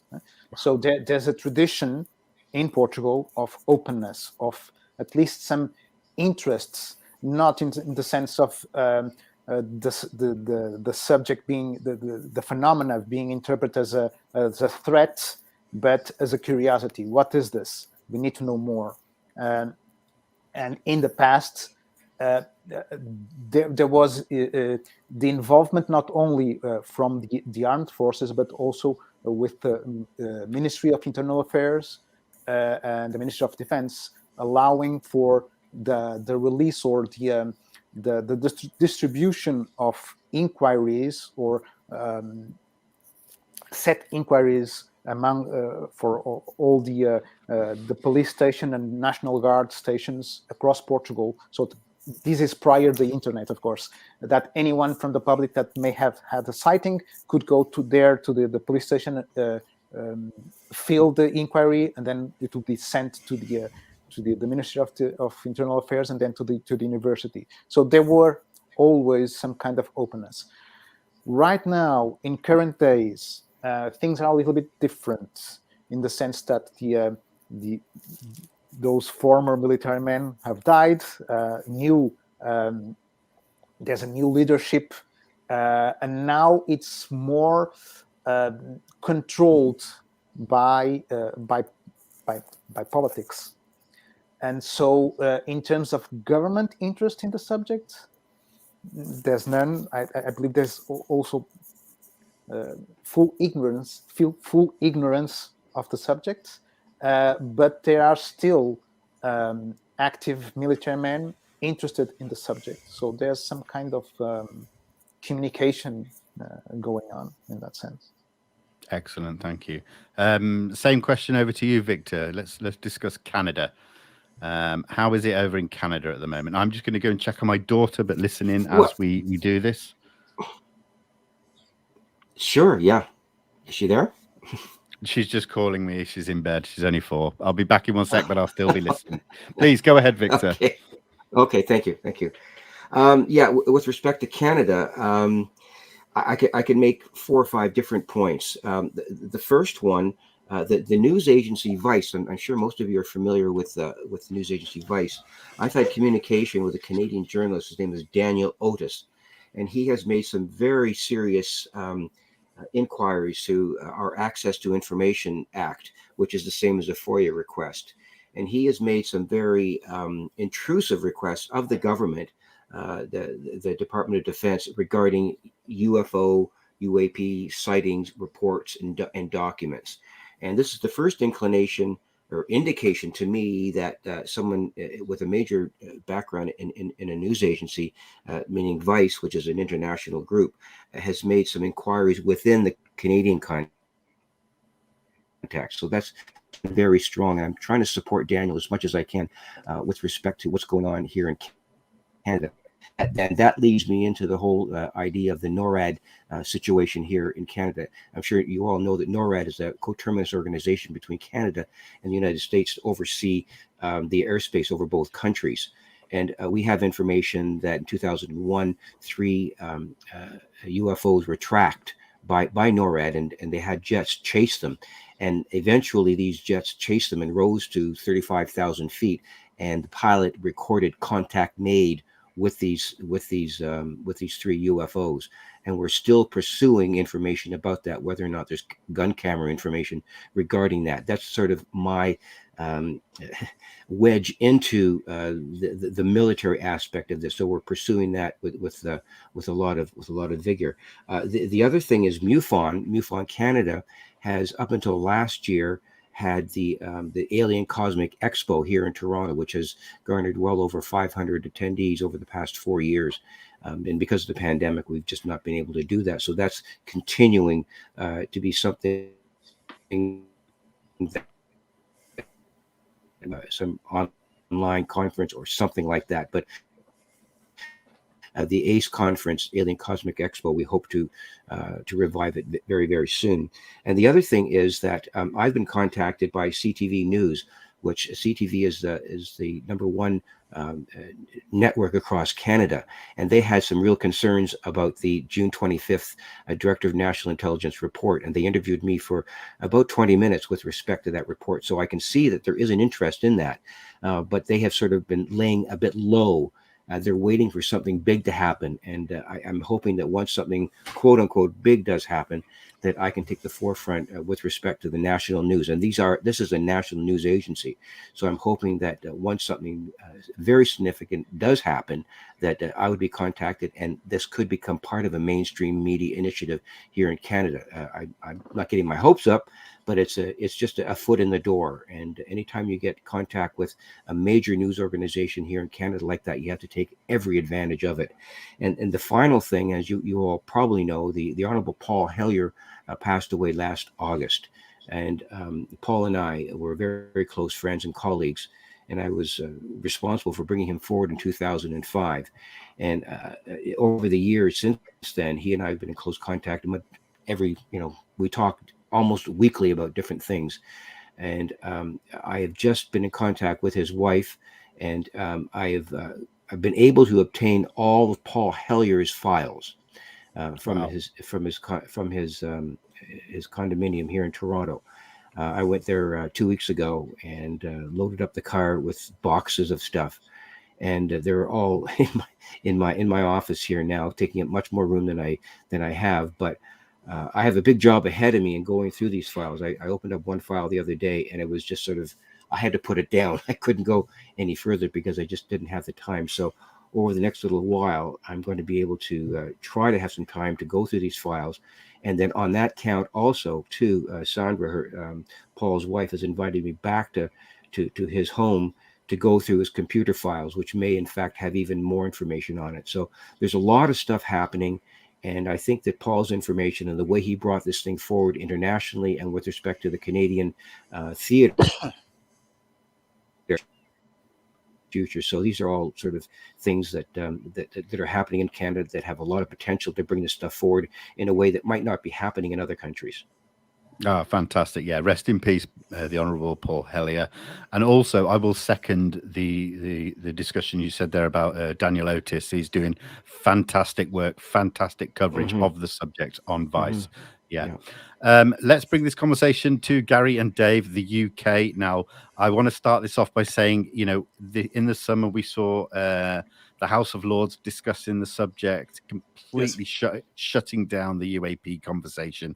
Now, in the past, we've had documents released, we've had conversations, we know they've been studying it, DI-55, things like that. Why now is it just nothing? What's going on? It's gone backwards. Yeah, I think that Yeah, I think that they're interested in it, but probably on more behind the scenes since they officially shut down the MOD UFO desk. A lot of people in the public are probably wondering, who can we report these cases to? There's no kind of official body for that anymore. There's still, I would say, on the public side, there's still a rather sort of skeptical approach. I mean, the British public has always been quite sort of skeptically minded, I would say, on fringe subjects in general. And but hopefully that will change, especially over more recent years. Now, we haven't seen as much coverage on what's going on in the States as we would like to see in the newspapers. There has been some articles come out, but not as much as there should have been, given the significance of the announcements of what's taking place. And when they've been asked to comment on whether any similar things are going to go on with the United Kingdom government and MOD, they've kind of pushed back on that and not really given any big statements. I don't know if you'd agree with that, Gary. Yeah, I mean, I would want to, anybody that knows me that knows that I was willing to give the mainstream media, the benefit of doubt, but they're losing credibility by not covering it in the United Kingdom. The amount of coverage and legislation, important legislation, it's unprecedented what's going on. And like I say, if the Gillibrand Amendment is passed, and they think it will be done before the new year, and that becomes law, that then forces the government basically to supply and be more transparent, that will be an absolutely groundbreaking moment. That there's no turning back from that. And that amendment also says that they've got to prepare on a regular basis, at least once a year, an unclassified section. Now, all in all, that's an incredibly powerful moment in the history of this subject. And yet, if it's not reported by the mainstream, how are anybody going to know about it? Now, I think that the mainstream media in the UK are going to have to start reporting on it, because if they don't, they're going to get left behind at some point. All countries that don't report on this, eventually, when you move to that paradigm shift, which is coming, I can't see now, if we get the Gillibrand Amendment through, that then forces legislative procedure, more transparency. If that happens, then that's a watershed moment where really they can't go back. And the genie's out of the bottle. You can't put the genie back into the bottle.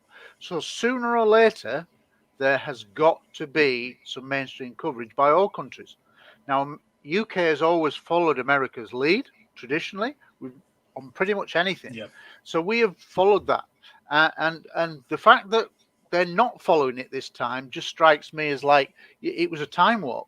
You could have listened. You could have gone back 50 years and listened to that House of Lords debate that was 10, 12 minutes, and it was like going back in time 50 years. Nothing had changed from the 60s. Ridiculous. So they are going to get left behind. And what I can say is, like, I have talked with people like Luis Elizondo, become friends with him, and behind the scenes, there is some level of stuff going on, which I can't discuss. So they are aware it's a political game. And unfortunately, we just need to get the media to take up the baton and start and put pressure on, because if you don't report on this, and then suddenly the US says, well, actually, we've ruled out foreign adversary, it does look like it's from elsewhere, then people are going to go, what? We were led to believe there was nothing to this.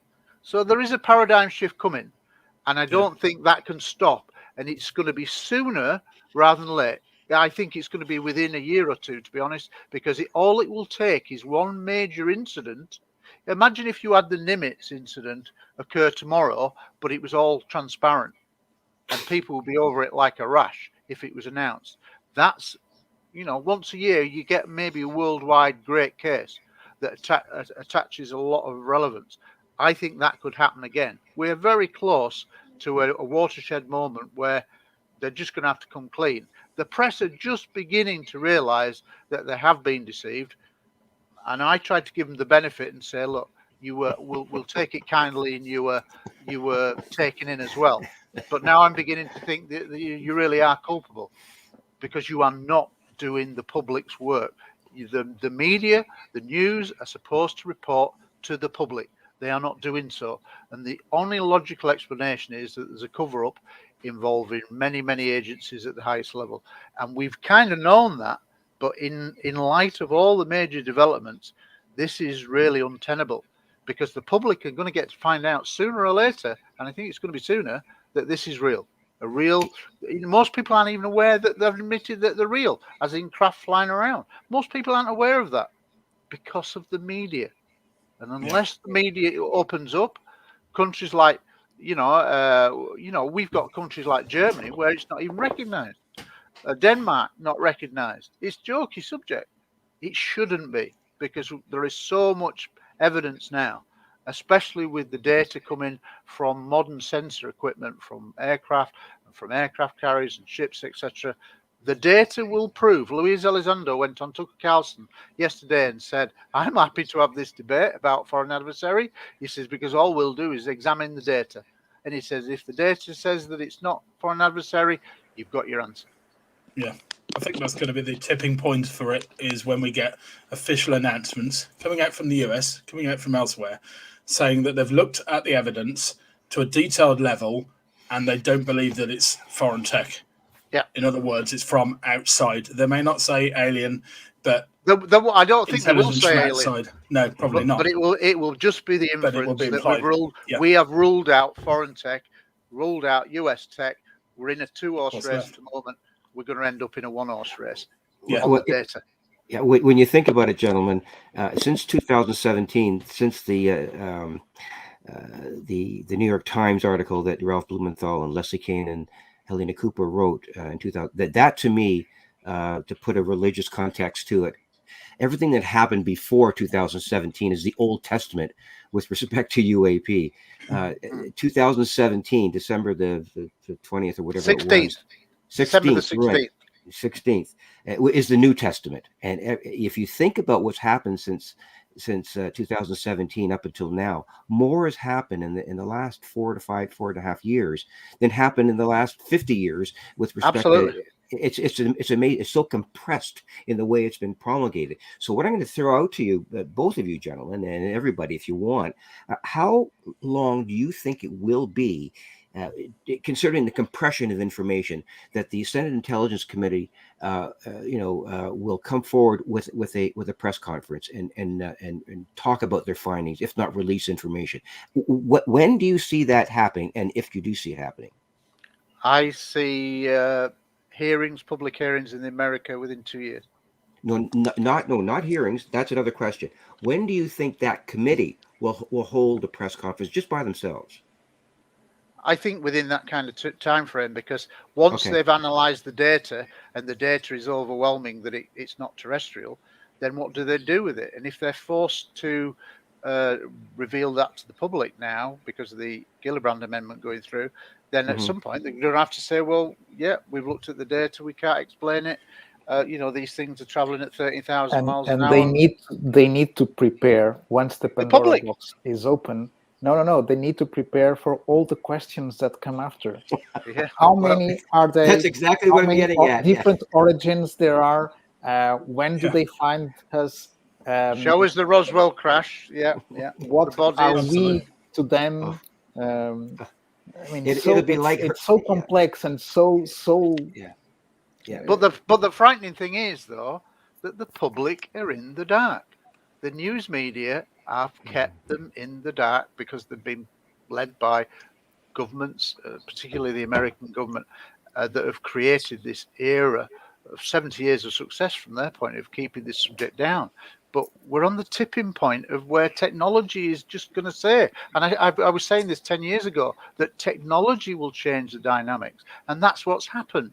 And really, the Nimitz and the sensor data and all that, and all the scientific data that's been accrued now, it's they can't run away from that, and that's why people like Avi Loeb are coming out from Harvard. You would never have got this 5 years ago. You wouldn't have got this out 4 years ago. But now it is still almost acceptable. But still, Avi Loeb is looking still at the cosmos. Of course he is. Of course Which he is is. far away. Absolutely. But the Right? fact that he's even Far willing away. to include it in the Galileo project, I look at one arm of the three things is UAP. And when he's been interviewed, he said, well, we have to examine our backyard. And that's the way he looked at it. You know, why should we not examine our backyard if we've got material here? I mean, we talked about metamaterials earlier. Their primary focus is still cosmos. Oh, space. Of course it is. It's Absolutely, space. yeah. But they've They made do some have- interesting comments.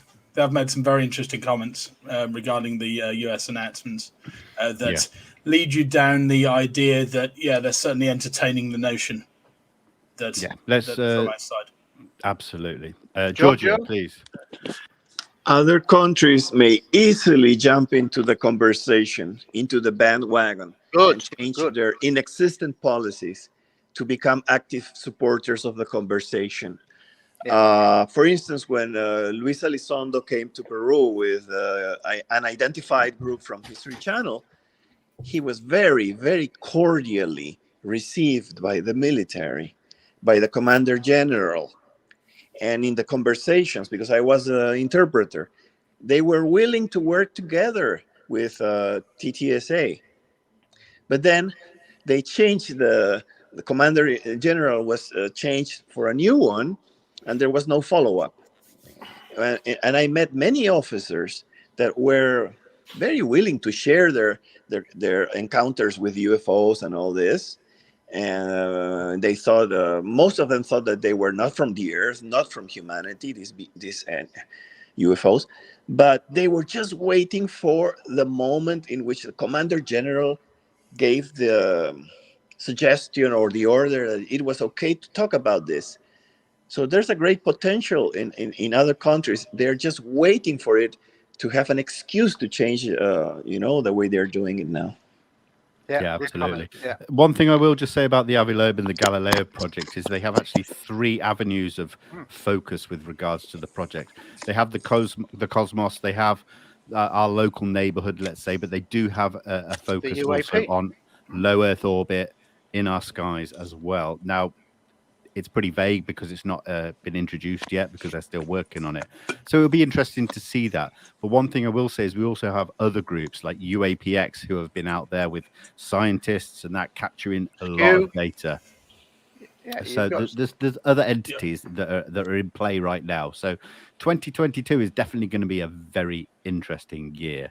Absolutely. So what I'll do before we finish off, it's almost 10 minutes till we hit the 2-hour mark. If anyone in the live chat has questions to ask, please throw them up.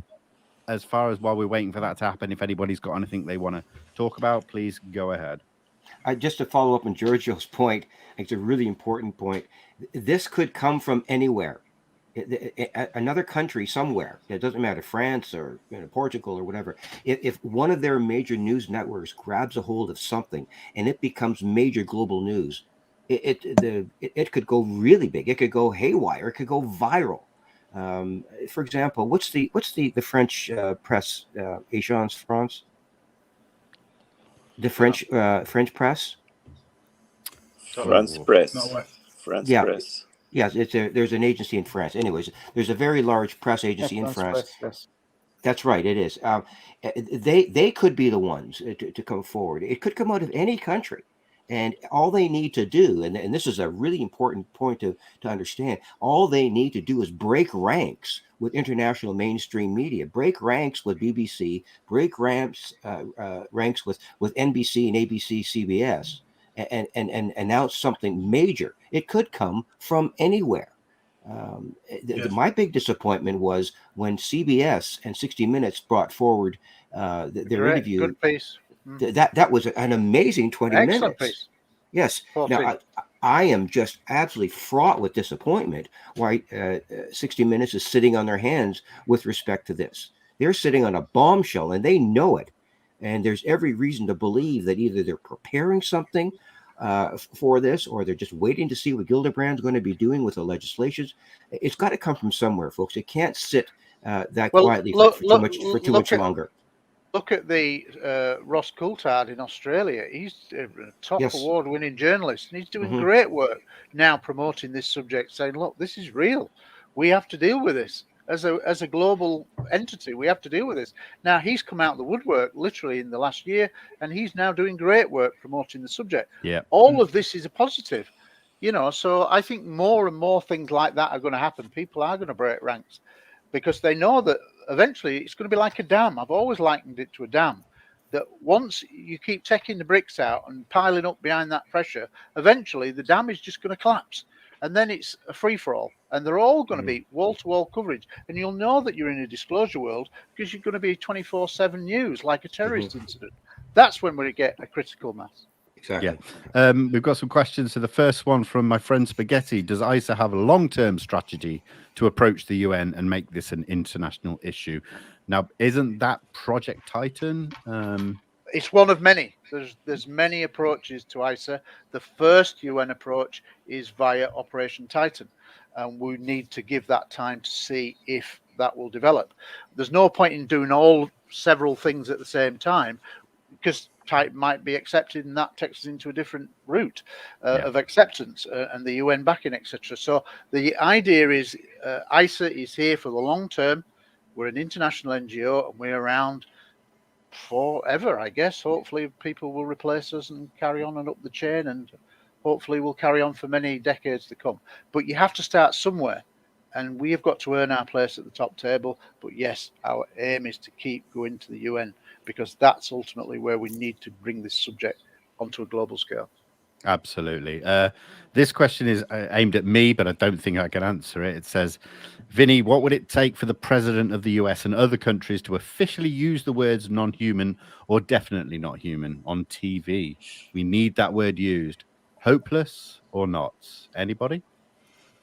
I would say that is going to be the kind of phrasing that will eventually be used. At the moment, we're in this halfway house: foreign adversary, China, Russia, or other. Nobody wants to talk about other in terms of the mainstream, but eventually, if they study the data, which is what Lavi Loeb is after, what Luis Elizondo is after, once that's all studied, eventually they're going to have to report to the Congress if the Gillibrand Amendment goes through and say, well, actually, yeah, we looked at the data. These craft can do things that we can't do technologically. They're way beyond us. At some point there, the president's going to have to stand up, or a senior political figure has got to say, well, we did think it was foreign adversary, but actually we've ruled that out. And then the press will go, what? So you mean it's non-human? And he'll have to say, well, it's off the planet. But you have on just last month with the Ignatius Forum, where David Ignatius from the Washington Post asked specifically Avril Haines about the other, right? And she replied, the hypothesis of extraterrestrial. So she gave it open. Yeah, absolutely. So the times are changing significantly. If anyone wants to read a good piece on that, Richard Dolan, and the title of the book doesn't come to me right now, but Richard Dolan wrote a book, People's Guide to Disclosure, I think it was called. And in the book, he's got a section of it. After Disclosure was the book. That's right, AD, right. And in it, there's a chapter on a Friday afternoon press conference where he synthesizes what his speculation might be about with the president coming forward after all this information has come, and he actually stands before the press corps in the White House press room and talks about my fellow Americans, we now have information regarding, and then he goes on, and he uses those exact words that the question could just throw at you. It's a very stunning kind of scenario. It's almost chilling with respect to people sitting around, the dinner table and listening to the president talking about extraterrestrials on Friday night TV. It's a really good explanation as to how he thinks that just might play out. So if you get a chance, have a look at that. It's really kind of interesting the way Richard does it. Yeah, good book. Yeah, I think it would. It would blow the lid off the box, basically, and there would be so many questions from all aspects of society, not just scientists and biologists, etc. Would just be. They'd all want a piece of the pie, wouldn't they? They'd all want to get involved with that and find out the answers. And one of the downside of, say, America announcing the reality is they're not going to come out of this very well. Because then it's a free-for-all. Why didn't you tell us? When did That's you right. know this? And there, you know, and in the same way that South Africa got rid of apartheid through truth and reconciliation, I actually think that would be a mechanism to deal with the people that's covered this up. Because we don't want to send people to prison, but we just need them to acknowledge that they lied, they did it for maybe the right reasons or what they thought were the right reasons, but we have to move on. But we have to get beyond this now, say, look, we're in a different world, let's move forward as They a will human find race. how do you say in English? Well, I don't remember. They will place the guilt in any other Absolutely, they'll try institution to, or organization or people that have already died. absolutely, they'll try to, scapegoats. That's the word. Yeah, they will try to make scapegoats, but Yeah. we have to move on beyond this, and there will be a floodgates at some point, and it's going to be a very difficult time for America because they've been the architects of the cover-up for over 70 years. So there's going to be a lot of questions. And Vinnie, this type of program, this type of podcast, is one of the steps in the right direction. I've got to congratulate you guys. It's an absolutely amazing way you've handling this, and you've got a great technique. So thank you so much for doing this. You're playing a part of the whole scenario and how this is going to unfold, because this is how it's going to happen. We're all in this together. We're all Absolutely. in this together, working for a common aim. That means so much, Victor. Thank you, and thank you all of you, gentlemen. And you know, I you. want to be that connect. I want to be that connect where ICER can come and talk to the public, and they can see what you're doing, and it's not just going to your website, which is great, and going to your Facebook, which is great, but they can hear from you. And if I can be the medium for that, the website is institutional, right? It's not going to be a news layout. Is not right. And answering that person that asked about the engaging with the public, maybe in a couple of months during next year we will have something for in terms of engaging with the general public. We will see. There's a project that will eventually. There's things going on behind the scenes, like with any organization. There's plenty of things behind the scenes or in the back office, of course. In due time, will come out. Well, listen, we've just hit the 2-hour mark, so I think this is a good point to end it on. And Gary and Francisco, you mentioned there's things in the works that we may hear about in early 2022. So by all means, let's do this again when you have announcements to make, so that we can spread the message. Thank you for the spread opportunity. the word. Exactly. Hey, that's my pleasure. But thank you all so much. I'm just going to do a quick announcement for my followers before we end. So starting tomorrow, my good friend James Ian Doley from Engaging the Phenomena is starting what we are calling Contact Week. For 1 week, many channels across YouTube and social media are talking about contact. I am having an interview this coming Tuesday with Melinda Leslie here on this channel. And then also on December 17th, my good friend Sean at Witness Citizen is having an 8-hour live stream event on End UAP Secrecy with people like Ross Coulthard. We're having John Ramirez, Ralph Blumenthal, many people across 8 hours. I will be there for the full 8 hours co-hosting. So please come and join us on that. And yeah, that's it. So gentlemen, thank you so much. If you could hang around so we can have a little debrief afterwards. To everybody that's been here watching live, thank you so much. I really appreciate all of you being here. And I hope to see you again soon. So, thank you, Vinnie. See you soon. Thank you, Vinnie. Thank you so much. Vinnie. Well done, team. Well done, team. Thank you. Good stuff.